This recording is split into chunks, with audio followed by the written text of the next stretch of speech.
Here is how I changed my mental state simply by changing the story that I was telling. So every year we rent this little cabin on this beautiful lake, and I go out and I fish. Luckily, the cabin comes with a canoe, and so I go out and I fish.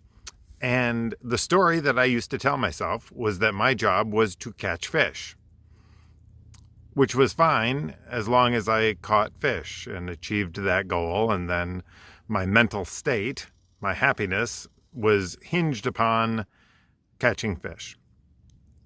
So when I wasn't catching fish, my mental state suffered. I would get crabby and grouchy, and 2 years ago I practically ruined the vacation because I was angry that I wasn't catching fish. And then one day I was out here last year and I was getting skunked, and I looked around and realized, oh, I've already achieved a goal. I am fishing on a beautiful Canadian lake, all alone except for me and the loons. And I realized I have control over the story that I'm telling. So I decided to change the story from my job is to catch fish to my job is to go fishing.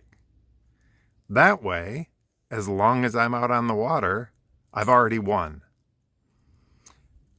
I can't control whether the fish bite or not. I mean, I can control what lure I use and how I fish and where I go and at what time. All those things are in my control, but I can't control if the fish bite. So it's ridiculous to tie my mental well-being to something that is completely out of my control. Nothing changed when I decided to change that story. Nothing changed on the outside. The fish still weren't biting, but I felt better. In fact, last year was the worst year of catching fish I ever had on this lake. And yet it was the best year of fishing because I was able to be present and notice what was going on around me and really soak up that experience. So it makes me curious, what are the stories that you're telling that are causing you grief? And how can you change that story to give you a better outcome? That's it for now. Until next time, I'm Dan Trommater. Be well.